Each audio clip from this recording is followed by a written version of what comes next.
100세 시대라고 하는 요즘 환갑을 바라보는 영희는 매일매일 오늘만 중요하다.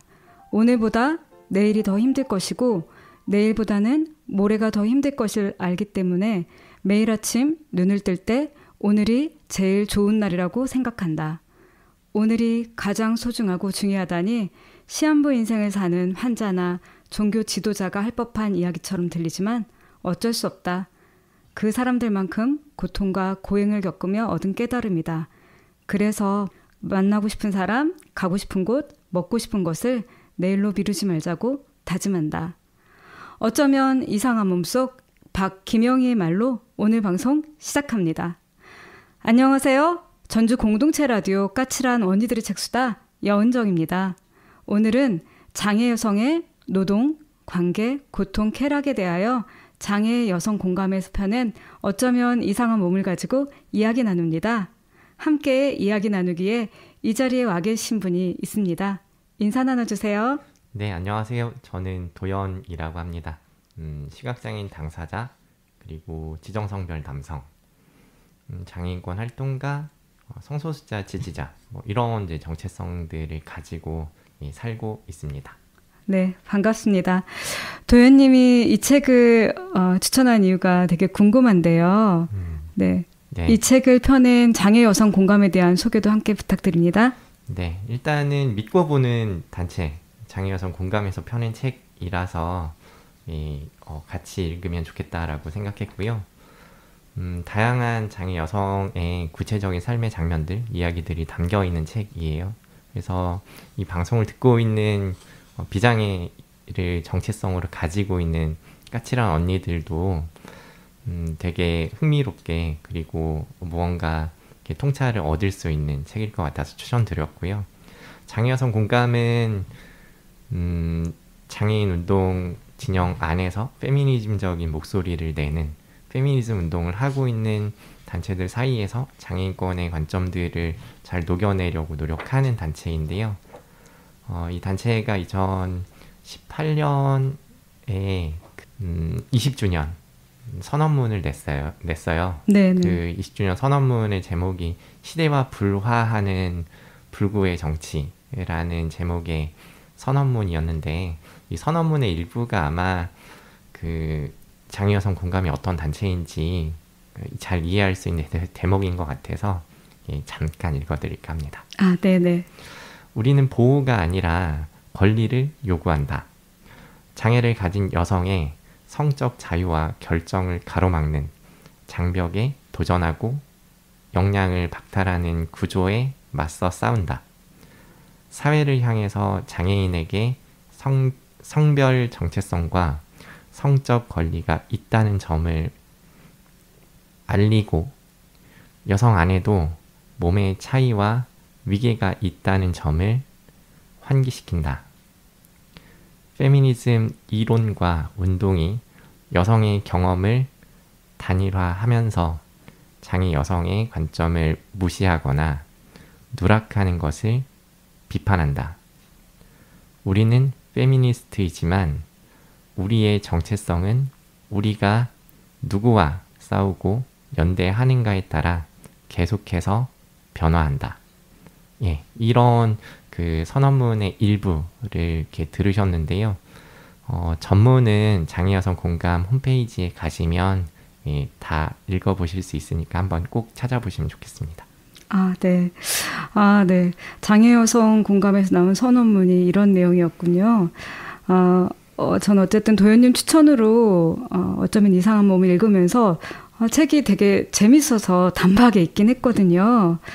글을 읽으면서 이건 나랑 좀 비슷한데? 근데 이제 이런 걸 글로 표현하니까 이런 느낌이구나 라면서 되게 신기해하면서 읽었어요.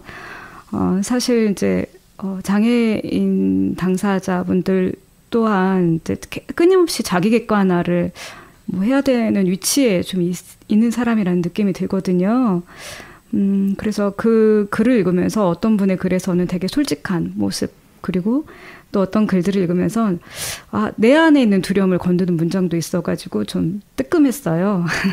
그래서 이 책을 읽으면서 할 얘기 좀 많은데? 라는 생각을 했거든요. 오늘 진행하면서 천천히 이야기 나눠보도록 하겠습니다. 네. 네. 각자 도생의 사회, 남에게 피해 주지 말고 혼자 알아서 살라고 말하는 사회에서 어쩌면 이상한 몸은 이상한 몸으로 산다는 것, 타인과 소통하며 관계 맺고 사는 것, 비장애인과 함께 일상을 살아가는 경계를 넘는 몸 등 총 3부로 구성이 되어 있어요. 저는 사실 일부 이상한 몸은 되게 재미있게 읽었거든요. 그리고 관계 맺는 몸은 읽으면서 이런 면이 있구나라고 하면 좀 충격을 받았어요. 그래서 혹시 도연님은 이 책에서 어떤 이야기가 가장 기억에 남으셨을까요? 일단은 등장하는 이야기를 풀어주는 사람들 가운데 몇몇 분들은 되게 오랫동안 2001년 이동권 투쟁부터 만나왔던 선배 활동가들인데 네네. 사실은 이제 가깝게 지내지는 못해서 술자리에서나 들을 법한 이제 자기 이야기, 되게 네네. 진솔한 이야기들을 책에서 만날 수 있어가지고 이 활동가가 이런 생애사를 가지고 있는 사람이구나라는 걸 알 수 있어가지고 되게 좋았고요. 네네. 술을 안 마시고도 그 사람에 대해서 알 수 있으니까 굉장히 복이죠. 네네, 그렇죠. 네네. 그리고 되게 인상 깊은 대목들이 많은데요. 저는 이제 메모를 하고 그 텍스트를 이렇게 음성 파일로 변환해가지고 이렇게 틈틈이 듣는데 이렇게 변환한 음성 파일의 길이가 1시간쯤 돼요. 그러니까 그만큼 메모한 내용이 되게 많고 인상적인 부분들이 되게 여러 곳에 있는 책인데 굳이 챕터를 3개만 꼽으라면 1부에서는 섹스, 네네. 2부에서는 활동보조, 네. 그리고 3부에서는 탈시설, 콘텐츠 챕터들을 되게 인상적으로 읽었어요. 그러셨군요. 네. 네. 그렇게 이렇게 딱 도연님이 내용을 조금 정리가 해주시니까 더 잘 정리가 되는 느낌이에요. 네. 저는 일부 이상한 몸에 나오는 분들이 이제 좀 유명하신 분들이잖아요. 그래서 TV나 유튜브 또 책에서 봤던 분들이라서 되게 그분들은 저를 모르지만 저는 그분들이 되게 낯익은 느낌이 들어가지고 되게 아는 사람 이야기 듣는 느낌으로 읽었어요. 이분 저도 그런 생각했었거든요. 이분이 이런 역사가 있구나. 그리고 또 한편으로는 인간은 누구나 노화의 과정을 겪는데 장애를 가진 분들은 조금 더 속도가 빠르다는 걸 알게 됐어요. 그리고 또 한편으로는 존엄한 관계 맺기라고 하는 게 어떤 것인지에 대해서 좀 고민해보게 된 글들이 좀 있었습니다. 그리고 제가 이제 아까도 말씀드린 것처럼 2부에서는 제가 조금 이런 생각을 하고 있을 수 있구나라는 거를 느꼈던 글이 있었는데 그게 이제 김상희 님이 쓴 글 나는 남의 손이 필요합니다라는 편이었거든요. 상희님은 혼자서 일어나서 앉지도 걷지도 서지도 못하는 뇌병변 장애인인데 씻는 것부터 화장실 가는 것까지 일상의 모든 부분에서 남의 손이 필요하다고 해요. 활동보조 서비스를 받기 전에는 가족의 돌봄을 받고 살아서 보조받는 자신의 몸에 대한 선택권을 가져본 적이 없다고 하더라고요. 옷을 갈아입을 때 어떤 팔부터 입어야 편할지 생각해 본 적이 없고 화장실 갈 때도 보조해준 사람이 알아서 해주길 기다렸다고 해요. 그런데 어느 날 우리나라의 활동보조라는 개념 자체가 처음 들어온 시절에 일본에서 활동보조를 했고 한국에서 활동보조 코디네이터 일을 시작한 사람에게서 활동보조를 받고 나서부터는 이런 일상의 변화가 시작됐다고 해요. 어떤 순서로 보조를 하면 될까요? 내가 어떤 위치에 서 있으면 될까요? 휠체어 발판부터 뺄까요? 라는 등 그 질문에 대한 대답을 자신이 할 수 없었다고 이야기하거든요. 왜냐하면 자기가 살면서 한 번도 자신한테 그런 질문을 한 사람이 없었기 때문에 답을 내는 게 되게 힘든 일이었다고 하더라고요. 그래서 상희님은 그날 이후로 보조받는 자신의 몸에 대해서 탐구하기 시작했다고 해요. 저도 이제 장애인 활동지원사 교육을 받은 적이 있거든요. 근데 이제 이론으로 배우긴 했지만 이렇게 구체적으로 화장실 보조라든가 식사 보조, 신체 활동 보조를 할 때 어떻게 해야 되는지를 이렇게까지 세세하게 배운 적은 없는데 이걸 활동 보조를 받는 입장에서 장애인 당사자가 이야기하니까 훨씬 더 구체적이고 어쨌든 굉장히 민감한 영역이잖아요. 그래서 되게 이제 그런 부분들이 적혀 있는 거 보면서 그렇지 사람에게는 다 감정이 있고 느낌이 있는데 다른 사람의 신체에 닿을 때 이런 것들에 대해서 굉장히 조심해야겠다 이제 이런 마음이 좀 들었고요. 그리고 또 하나는 이 책에서 이제 남의 손을 이용할 때 손이 되어주는 사람과 손이 필요한 사람이 서로 존중하며 의존하는 기술과 과정을 알게 해주는 책이라는 좀 느낌이 들었거든요. 도현님도 시각 장애가 있으시잖아요. 그래서 혹시 활동 지원을 받으신 적이 있나요? 네, 저는 작년부터 활동지원사 선생님이랑 만나고 있는데요. 네네. 이게 2007년부터 이렇게 정부 이렇게 공식 사업으로 시행이 되기 시작했으니까 네네. 굉장히 그 뒤늦게 이 서비스를 이용하기 시작했던 거죠. 저는 뭐 다들 왜 활동지원 서비스 이용 안 하냐라는 질문들을 많이 해왔었는데 일단 제가 제 공간에 누군가 들어오는 것이 편하지 않았다라는 점 하나 하고 그리고 저랑 같이 사는 고양이는 괜찮아 할까? 스트레스를 받지 않을까? 뭐 이런 것들이 이렇게 생각이 되면서 네네. 이렇게 가능하면 뭐 굳이 지금 살고 있는 게 불편하지 않은데 굳이 활동지원 서비스를 이용해야 할까? 뭐 이런 생각들을 하면서 이용하지 않았어요. 그래서 네네. 되게 늦게 이용하기 시작했던 거거든요. 아, 그렇죠. 서비스가 있어도 저도 그럴 것 같아요. 누군가가 나의 공간에 들어오는 게 참 쉽지 않은 것 같아요. 저 또한 사실은 장애인 활동지원사 교육을 받았지만, 그러니까 타인의 그러니까 집에 가고 이제 되게 쉽지 않다는 생각이 들어서 아직 용기를 내지는 못하고 있거든요. 어쨌든 혹시 도현님은 그러니까 활동 지원을 받는 입장에서 활동 지원사가 어떻게 하는 게 나를 존중한다고 느껴지시나요? 뭐 이렇게 사람마다 다 다르고 네네. 이렇게 느끼는 바는 그 사람의 수만큼 다양할 텐데 네네. 저는 3가지 정도를 생각해 볼 수 있을 것 같아요. 네네. 일단 호칭, 서로를 무엇라고 부를 거냐, 말투, 존대를 하면서 만날 거냐, 반말을 하면서 만날 거냐, 네네. 그리고 질문의 횟수. 말씀 주셨던 것처럼 네네. 제가 이렇게 화장실 지원을 할 때 네네. 어느 쪽에 오른쪽에 서면 좋을까요? 왼쪽에 서면 좋을까요? 네네. 제가 몸을 이렇게 받쳐드려도 괜찮을까요? 아니면 나가 있을까요? 부르면 들어올까요? 네네. 굉장히 구체적인 장면 하나하나에서 질문들이 생겨날 수 있을 거고 그 질문을 하나하나 한다라는 건 그 순간순간마다 상대방의 그러니까 활동구조 서비스 이용자의 결정을 존중하겠다라는 걸 전제로 하는 거잖아요. 그렇죠. 근데 그 최근에 이제 개봉한 딸에 대하여 영화의 원작 소설을 읽었었는데 아, 네네. 그 딸에 대하여 원작 소설에서 주인공인 어머니가 네. 그 요양보호사로 일을 하시는 캐릭터거든요. 네네. 그 요양병원에서 네네.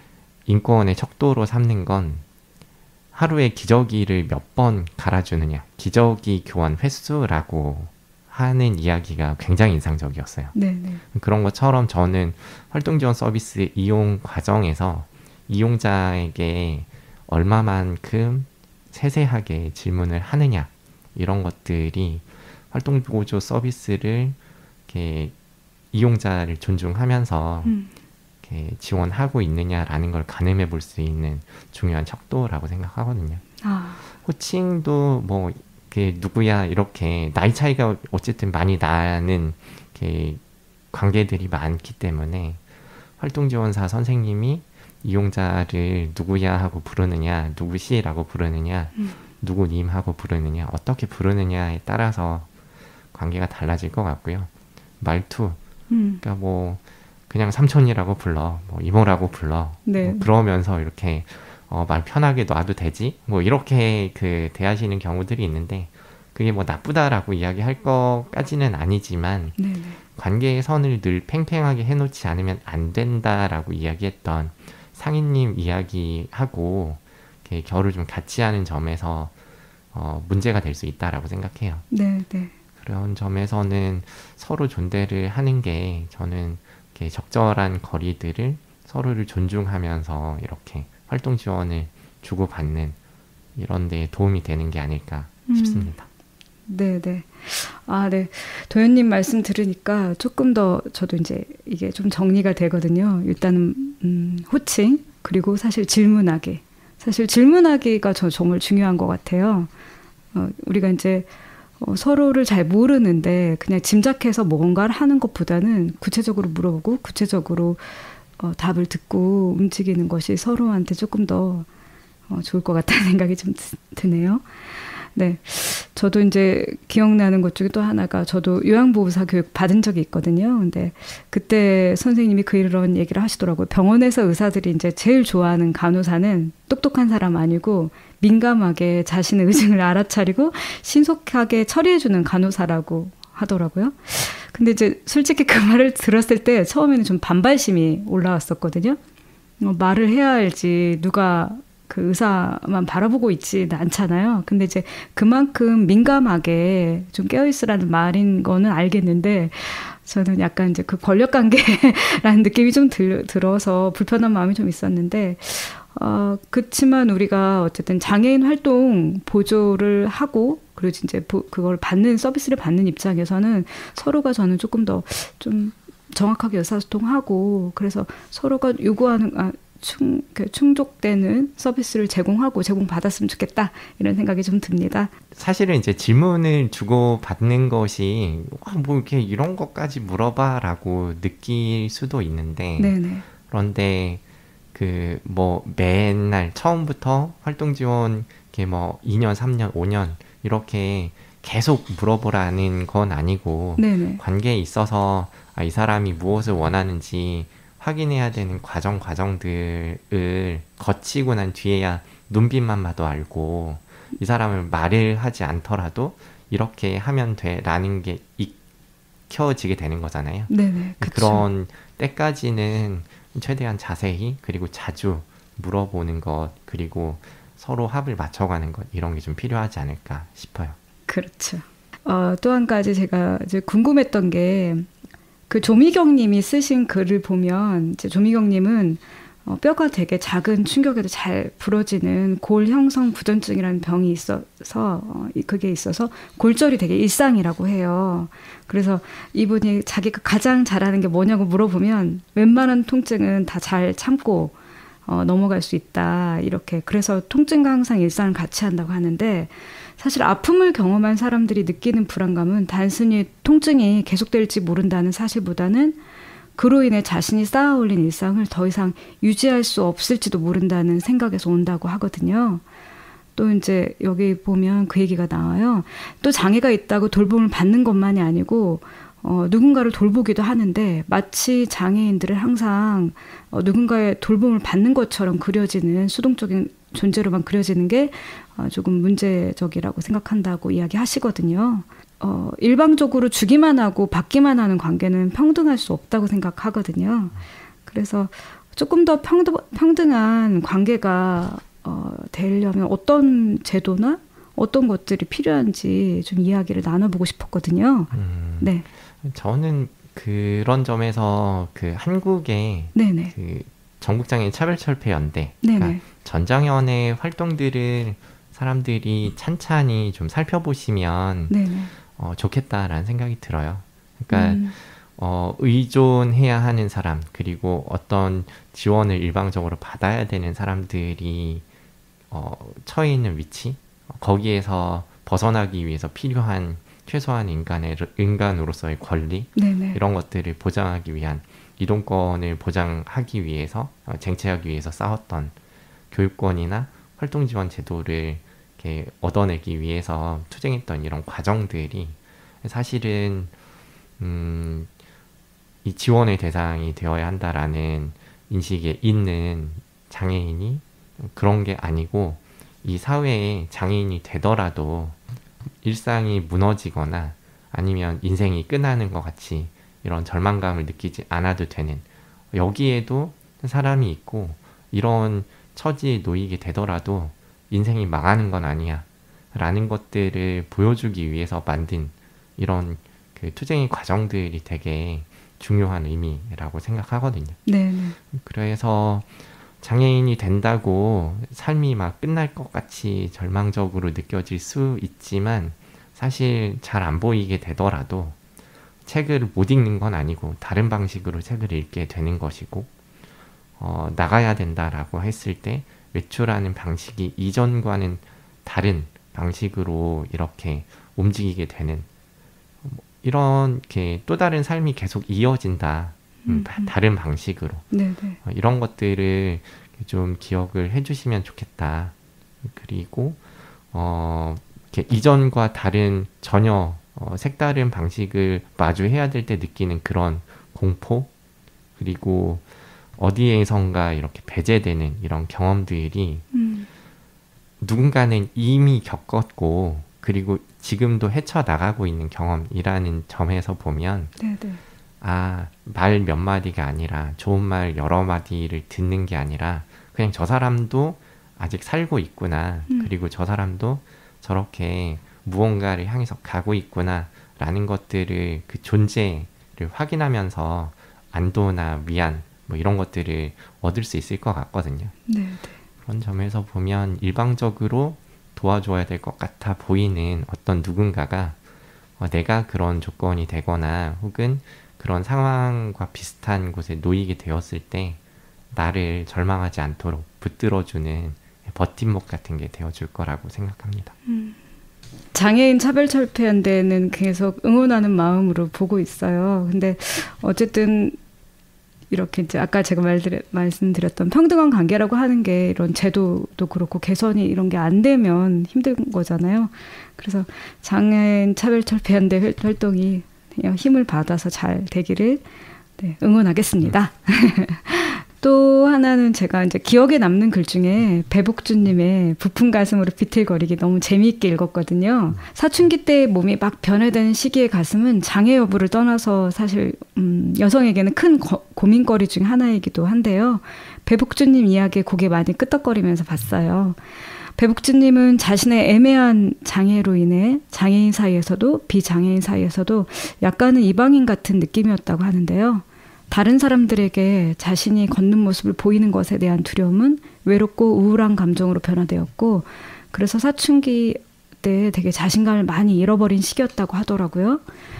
그래서 자신이 무엇으로 자신의 장애를 극복하고 자신감 있게 살아갈 수 있을까가 학창시절 내내 최대 고민이었다고 해요.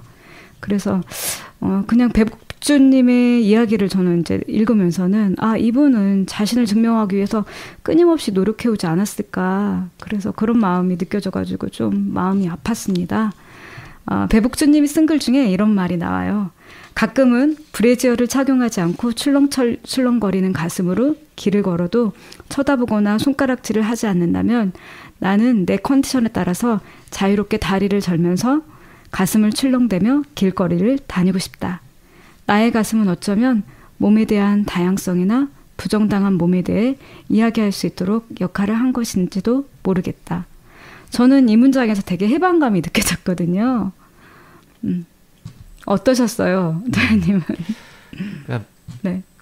사실은 이제 비틀비틀 걷거나 이렇게 브레이저를 하지 않아서 그 가슴이 도드라져 보인다거나 이런 것들은 그러니까 그 당사자에게는 문제가 아니고 불편한 일이 아닐 수 있거든요. 그러니까 그렇죠. 어디에서 불편함을 느끼고 위축되는가라고 생각해 보면 그렇게 걷는 자신의 몸이 아니고 그런 자신을 바라보는 사람들의 시선으로부터 위축감을 느끼고 불편함을 느끼게 되는 것 같아요. 네.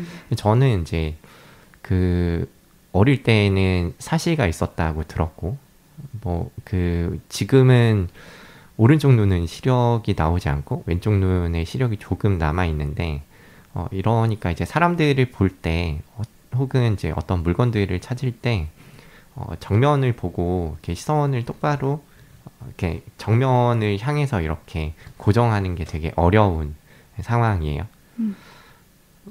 그렇기 때문에 종종 듣는 이야기나 경험들은 이제 똑바로 앞을 봐야지 라고 하면서 제 목을 이렇게 잡고 이렇게 고개를 조정해주는 이런 사람들을 만나기도 하고, 어릴 때는 그냥 이렇게 사시라고 놀리는 이런 흉내내는 이런 이제 그 또래들을 만났을 때 내가 뭔가 이상한가? 혹은 뭔가 잘못된 건가? 이런 느낌을 받았는데요. 지금은 조금 더 한 것 같아요. 사실 이렇게 기운이 보인다라고 하면 부모님들이 병원에 데려가가지고 이 수술 언제 되냐 이렇게 물어보시는 경우가 많잖아요. 네네. 근데 그냥 그 정면을 주시하고 이렇게 눈동자가 한쪽으로 쏠리지 않은 것이 정상적인 거야. 사람들이 다 그래. 라는 요 기준선, 그냥 다 그래 라는 요 그 기준선만 아니라면 사실 사시인 상태로 사는 게 불편할까? 뭐가 문제가 되나? 라고 생각해보면 그런 것 같지 않거든요. 네네. 근데 왜 수술대까지 눕혀가면서 이렇게 통증이 없지도 않을 텐데 아이에게 그런 고통을 이렇게 주시려고 하는가? 그건 아이가 불편해서가 아니라 주변 사람들이 불편한 시선으로 바라보기 때문에 그렇게 되는 거 아닌가라는 생각이 들어요. 네네. 그런 결에서 보면 사실은 사시뿐만 아니라 뭐 이렇게 그 표준 체형에서 벗어난 사람들이라거나 아니면 요즘은 나이대로 나이 들어가지고 얼굴에 주름이 생기거나 이런 것들도 막 문제라고 보면서 네네. 오히려 시간을 거스르는 것이 당연한 거. 이 화장품을 바르세요. 이 시술을 받으세요. 이렇게 광고하잖아요. 네네. 이런 것들이 사실은 자연스러운 게 아니라 오히려 자연을 거스르는 일인데 그것이 당연한 거고 그렇게 하지 않으면 이상한 것처럼 바라보기 때문에 그냥 있는 그대로의 몸으로 사는 게 되게 불편하게 느껴지는 것 같거든요. 네네. 그런 점에서 보면 뭐 사시를 가지고 살거나 아니면 비틀비틀 걷거나 뭐 브레이저를 착용하지 않거나 이런 것들 자체는 문제가 아니라는 생각이 좀 듭니다. 네네. 맞아요. 이 책에서도 이제 보장구 이런 걸로 이제 다리 교정을 한다 이런 거 하면서 굉장히 불편해서 힘들어 하셨던 뭐 이런 일화도 나오고 그리고 진짜로 정상성이라고 하는 것에 계속 맞추잖아요. 그래서 사실은 당사자는 특별히 불편하지 않은데 그냥 보는 사람들 편하라고 이제 그런 것들을 강요하고 막 그걸 막 교정해야 된다고 하는 거 보면 좀 네. 이제 그렇게 안 하면 좋겠다. 그냥 내가 괜찮고 그것이 하는데 지장이 없으면 그냥 살았으면 좋겠다 이런 생각이 좀 듭니다. 도현님, 지금 우리가 좀 이야기 나눴는데 잠깐 노래 한 곡 듣고 이야기 나눌까요? 네네. 네네. 잠시 노래 듣겠습니다. 장애 여성 공감 지적 장애 여성 합창단의 일곱 빛깔 무지개가 불렀습니다. 우리가 함께라면 같이 듣겠습니다.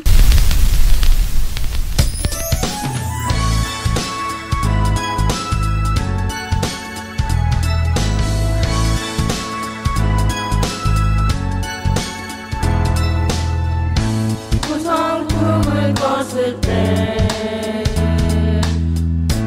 이 없이 나를 쳐다볼 때도 혼자 길에서 넘어졌을 때에도 내 친구가 필요해요. 같이 여행 가고 싶어요. 친구 집에 놀러 가고 싶어요. 영화도 보고 떡볶이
네, 노래 잘 들었습니다.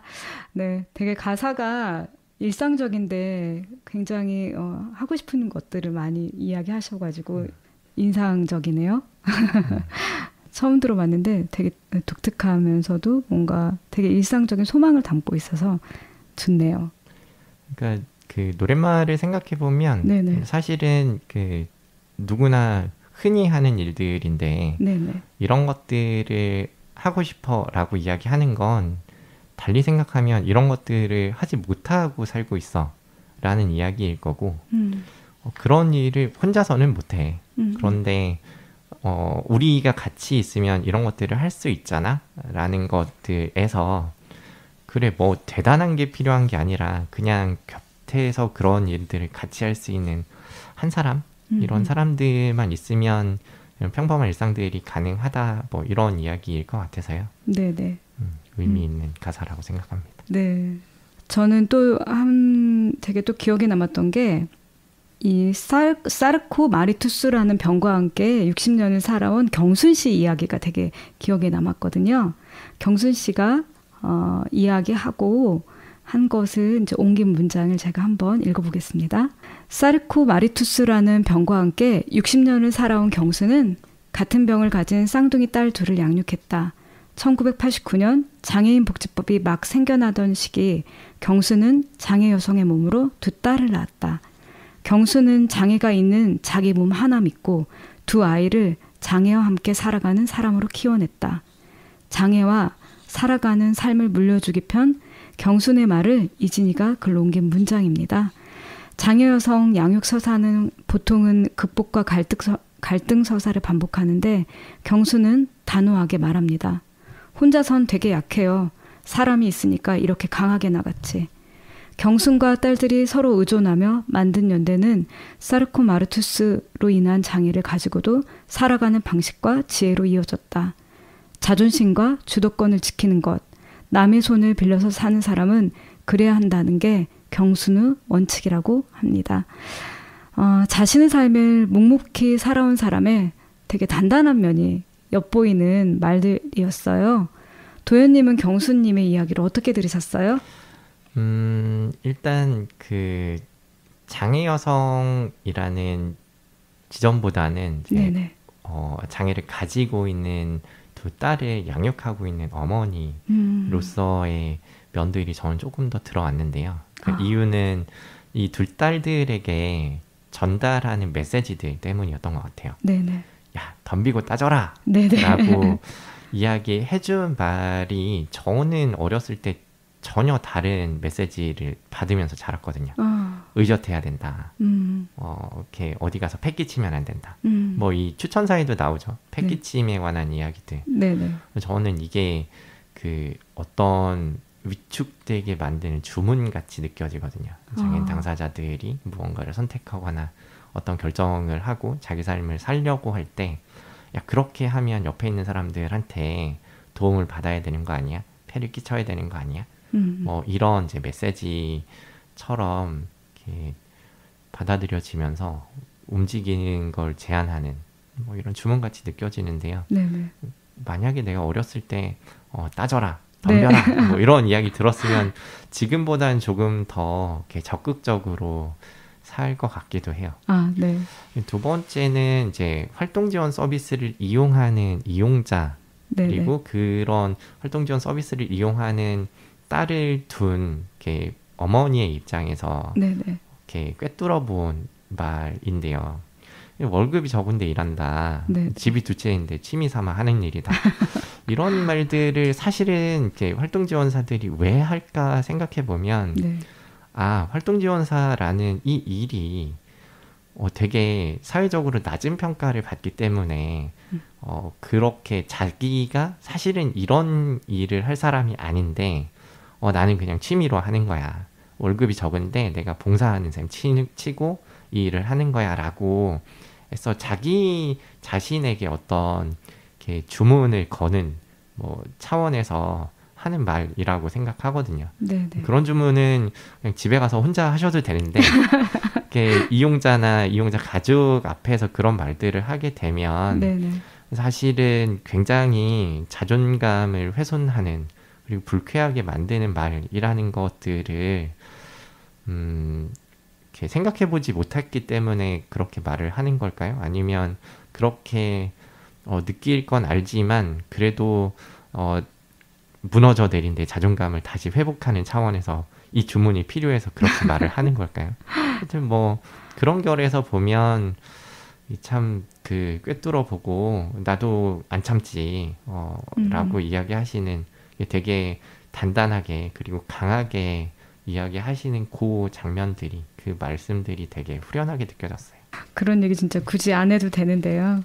네. 그러니까 그러려면 사회적으로 그 뭐 자격증도 뭐 따는 거 아니고 그냥 교육만 들으면 되는 거 아니야. 누구나 할 수 있는 거고 네네. 기술도 필요 없고 그냥 뭐 가가지고 허드렛 일 해주는 거 아니야 라는 식의 이 돌봄 노동에 대한 그 비하하는 이런 그 사회적인 시선들, 인식들이 조금은 달라져야 하지 않을까. 그래야 그 노동을 수행하고 있는 사람들이 자신의 노동에 대해서 되게 낮게 자존감을 훼손당하는 방식으로 이렇게 받아들이지 않을 것 같거든요. 맞아요. 맞습니다. 저도 지금 이제 제가 하고 있는 일이 말 그대로 저도 단순한 일을 하고 있거든요. 근데 굳이 자신이 과거에 어떤 일을 했는지 이야기 안 해도 되는데 이제 그런 이야기 하시는 분들이 계시더라고요. 근데 네. 그냥 저는 현재의 노동에 충실하면 된다고 생각하거든요. 네. 네. 그리고 돌봄 노동의 가치가 조금 더 이제 올라가면 그 현장에 와서 그런 이야기 굳이 안 하게 되지 않을까 저도 그렇게 생각합니다.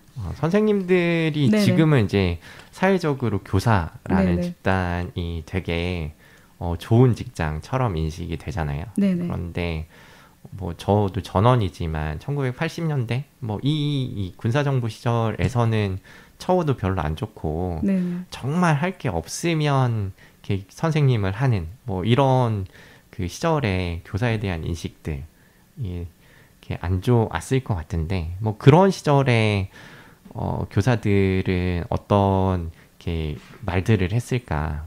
지금의 교사들은 어떤 자존감을 가지고 있는가 이렇게 비교해보면 사회적인 시선이 달라졌을 때 그 노동을 수행하고 있는 사람들이 어떻게 자신의 일을 인식하는지 좀 보여주는 것 같아요. 네, 맞아요. 그렇게 말한 사람도 그리고 이제 경수님이 말했던 그런 것도 저는 사실 그 상황이 그려져가지고 네. 이제 어쨌든 노동자가 자신이 하는 일에 대해서 보람도 느끼고 되게 이제 그런 내 일은 정말 괜찮아라고 말할 수 있는 어떤 사회적 평가가 된다고 하면 저는 그분도 이제 그렇게 자기 변명하듯이 얘기 안 할 거라 생각하거든요. 조금 사회가 조금 변했으면 좋겠습니다. 네. 그리고 또 하나는 이제 연극 배우로 활동하시는 그 서지원님 이야기가 있잖아요. 그래서 사실 전 서지원님 이야기를 들으면서는 장애인이 사회로 나오는 과정이 이렇게 그려져 있잖아요. 그래서 그게 되게 저는 되게 그걸 볼 수 있어서 좋았거든요. 서지원님이 이제 이야기하신 것 중에 학교를 졸업한 뒤에 나의 삶은 지옥이나 다름없었다.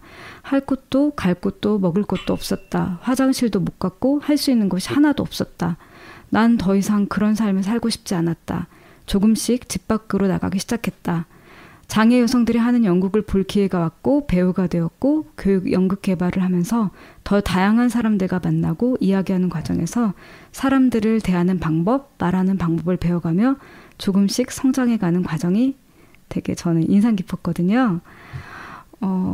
이제 이렇게 단정적으로 말하기는 좀 힘들지만 장애인들은 좀 사회생활 할 수 있는 경험의 폭이 지금까지는 되게 적었을 것 같은데 그래서 이제 지원님의 경우에 처음에 사회생활 시작할 때 이제 사람들 앞에서 감정을 이제 배우자가 드러내고 막 싸움을 하기도 하면서 이렇게 하는 게 사실은 안 되는구나. 다른 사람도 불편하고 이제 우리들 관계들도 더 불편해지는구나라고 하는 걸 알았다고 얘기하거든요.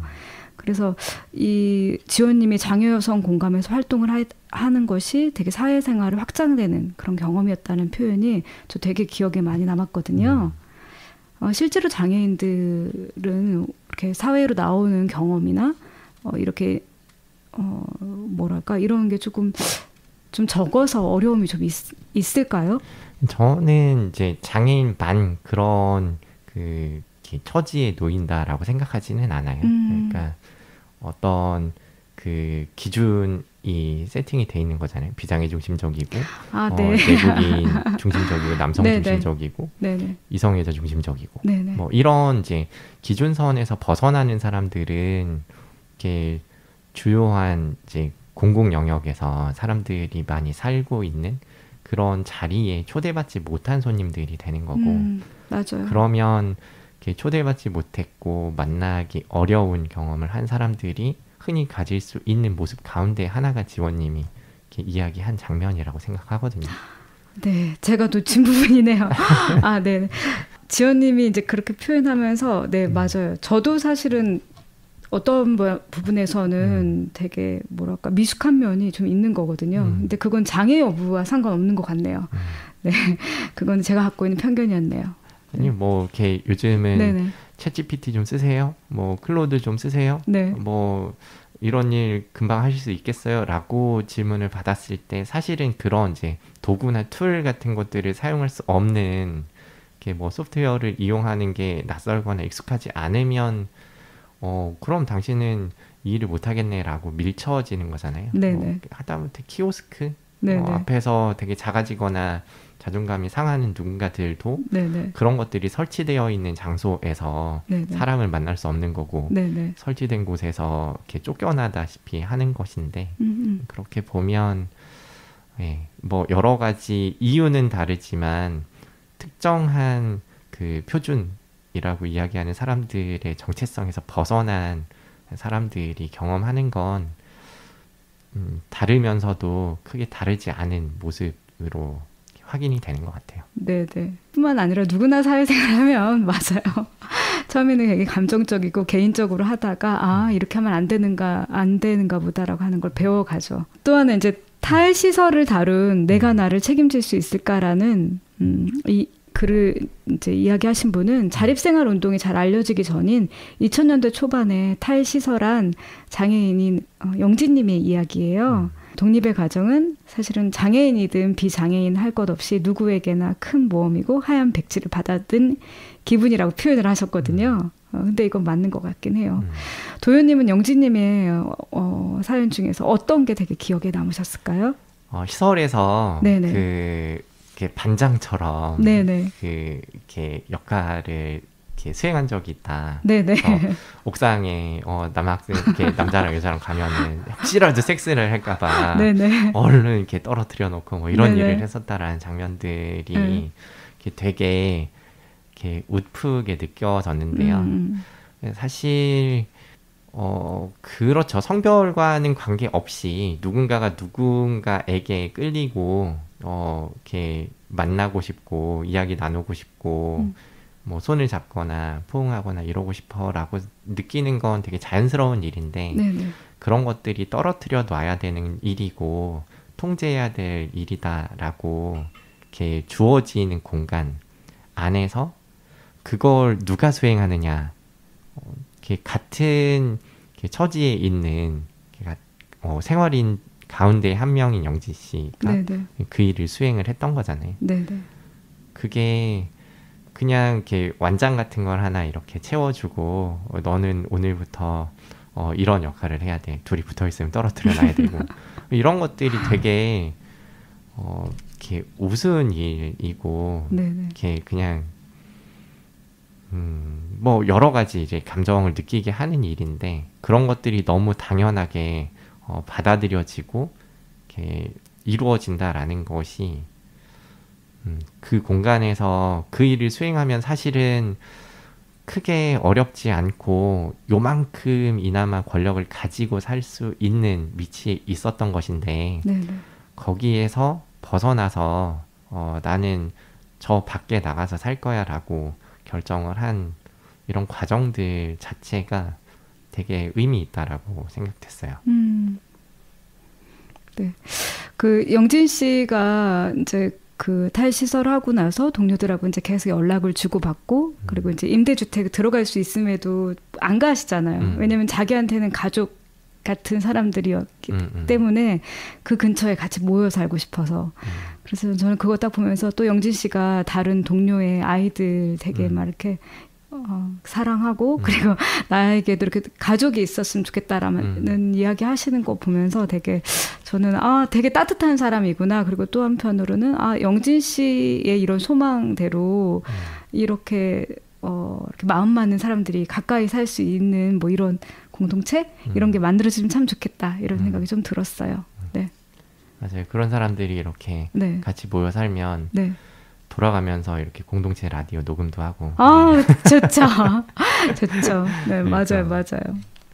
그래서 영진 씨 되게 씩씩한 분이신 것 같아. 되게 만나보고 싶었고요. 그리고 또 저는 이제 마지막에 이 그러니까 동료이기도 하고 같이 활동하시는 동료이기도 하고 이제 활동 지원사를 하시는 지니님이 쓴 글이 되게 재밌었거든요. 네네. 되게 마음이 확 와닿았는데 지니님 처음에 이제 그 휠체어를 밀었을 때, 동료의 휠체어를 밀었을 때 동료 M이 이제 그런 이야기를 했다고 해요. 힘이 아니라 기술인 것이요.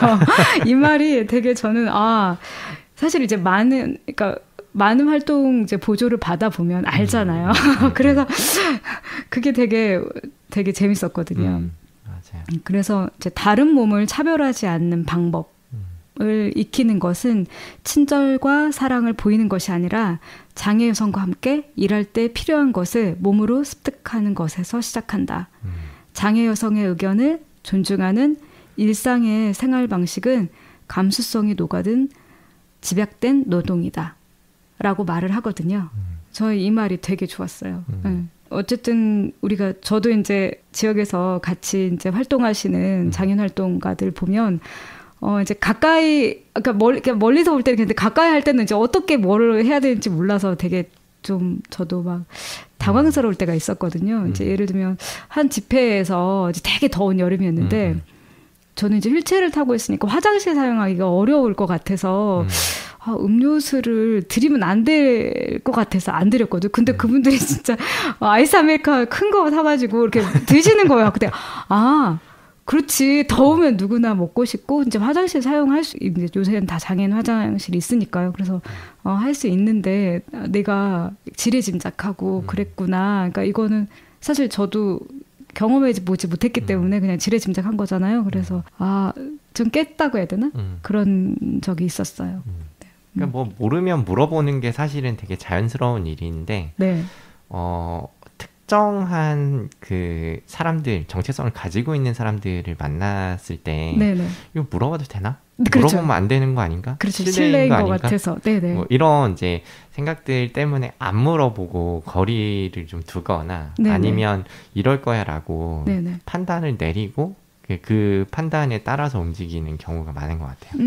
근데 안 물어보고 이렇게 뭔가 하는 것보다 물어보고 불편한 게 저는 더 인간적이라는 생각을 하거든요. 네네네. 근데 뭐 그런 경우들이 있죠. 초등학생들을 만나면 네. 선생님 정말 시각장애인 맞아요? 이거 몇 개예요? 이거 보여요? 뭐 이렇게 물어보는 경우가 있는데 네네. 그런 질문들을 성인이 하면 네네. 무례한 일일 수 있지만 네네. 뭐 그 나이 또래에 그 시각장애인은 전혀 안 보이는 거야 라는 게 그 기본 인식인 어느 학생들, 어린이들 입장에서야 뭐 물어볼 수 있는 질문이지 라고 이해할 수 있거든요. 네네. 그런 것처럼 뭐 날도 더운데 오늘 이렇게 뭐 주변에 장애인 화장실이 있는 건물이 어떤 건지는 잘 모르겠어요. 네네. 근데 이렇게 음료수 괜찮으세요? 뭐 이렇게 물어보고 먹을래 말래라는 결정을 할 수 있도록 그에게 이렇게 선택권을 넘기는 일, 뭐 이런 거는 실례이거나 뭐 잘못하는 일은 아니잖아요. 그렇죠. 맞아요. 근데 제가 그때 이제 한번 또 깼고, 그리고 어느 날 제가 이제 어디 앞에서 시위를 하고 있는데 아침 일찍 많이 이제 현장에서 뵀던 분이 현장 활동가이신 분이 막 아침에 바쁘게 어디를 가시는 거예요. 근데 이 아침에 어디를 가세요? 물어보니까 출근하는데요. 이렇게 얘기를 하시는 거예요. 그래서 제가 그때도 한번 또 깼잖아요. 그쵸, 그 아침에 그렇게 바쁘게 하는 건 출근하는 거잖아요. 그래서 내가 가진 편견이 참 많구나라고 하는 거를 좀 많이. 뭐 그렇다기보다는 그 시절의 진행자님은 네네. 백수였던 게 아닌가 뭐 이렇게 생각해 볼 수 있죠. 나의 일상은 출근과 좀 거리가 멀어가지고 출근하는 거라고 생각하는 것보다는 어딜 저렇게 갔지? 라고 이렇게 내 일상에 비춰가지고 저의 일상도 출근해서 시위하는 게 일상이었어요. 그러니까 당연히 나는 일을 하고 있고 그러니까 그건 제가 갖고 있는 편견이었죠. 그리고 우리가 얘기하다 보니까 아까 놓친 부분 있어요. 사실 여기서 보면 이제 장애인의 섹스 관련돼서 레드님이 쓴 글 있었잖아요. 네, 네네. 그렇죠. 네, 저도 레드님 글 너무 재밌게 읽었거든요. 그래서 도현님은 레드님의 글이 레드님이 어떤 게 그렇게 와닿았을까요? 일단은 굉장히 네네. 쇼킹하죠. 네네. 섹스 파트너가 있다고? 섹스를 하는 걸 넘어서서 섹스 파트너가 있어? 네네. 그래. 근데 어디서도 들어볼 수 없는 이야기여가지고 되게 두근거렸어요. 그리고 나 이런 거 읽어도 되나? 근데 이렇게 되게 인상적이었던 대목은 요 대목인데요. 한번 이렇게 읽어드릴게요. 네네. 전반적으로 삶에 자신감이 없는데 섹스를 할 때만 자신감이 생길 리 없다. 섹스에만 자신감을 보이는 남자들은 상대방의 만족을 전혀 살피지 않는 경우가 많다. 자신감은 이기거나 능력을 증명하기 위한 것이 아니고 서로의 만족을 위해 필요한 것이다. 이 부분인데요. 네네. 그러니까 한국 사회를 살고 있는 지정성별 남성인 제 입장에서 네네. 되게 좀 박혔던 문장 같거든요. 그래.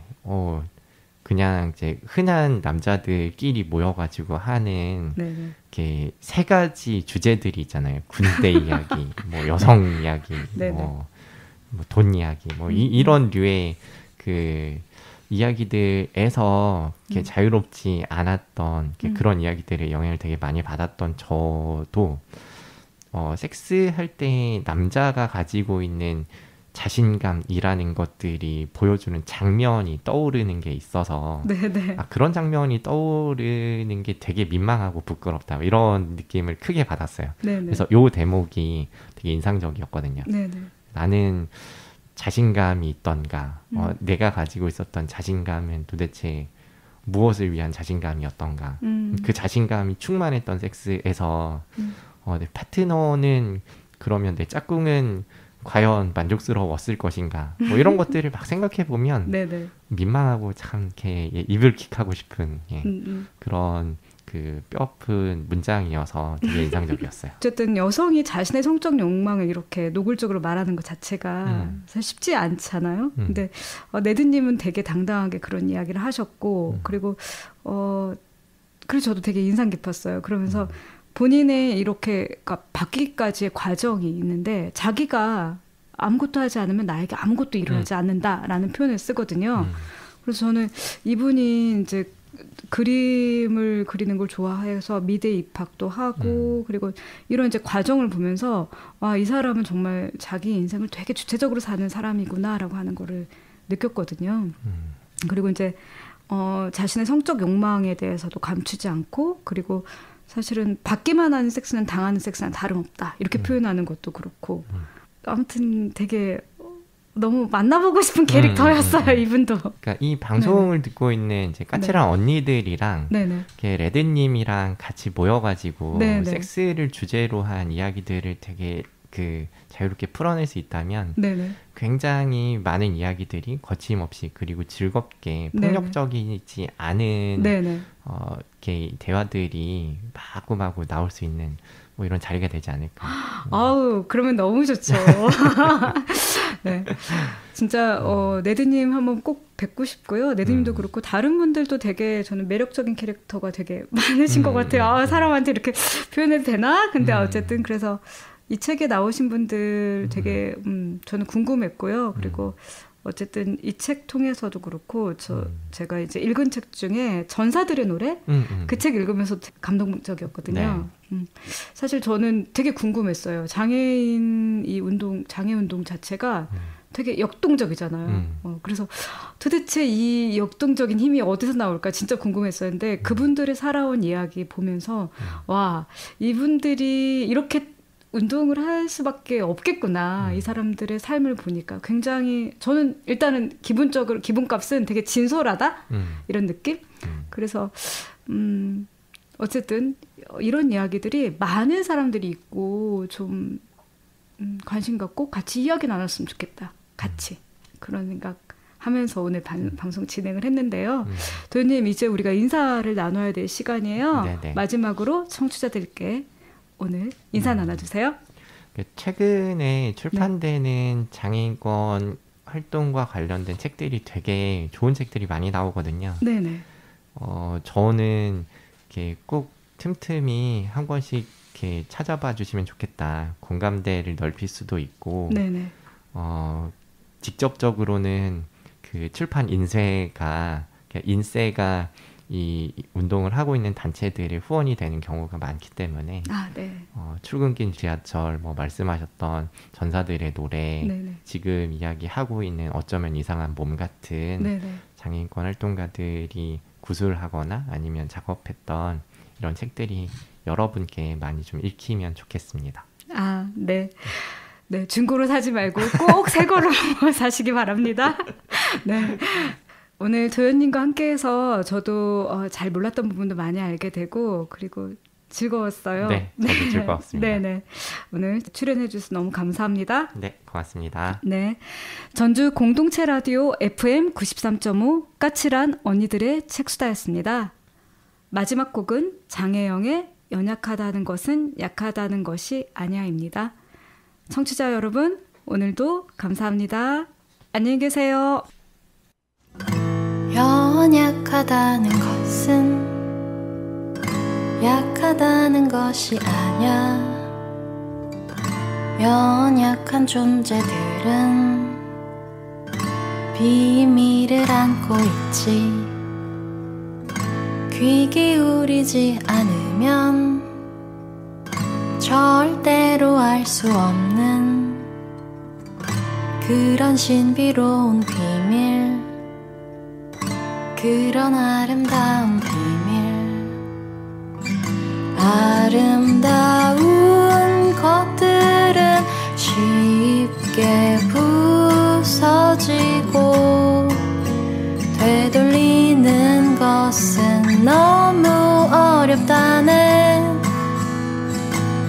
신비로운 것들은 꿈결 속에 사라지고 되돌리는 것은 너무 어렵다네.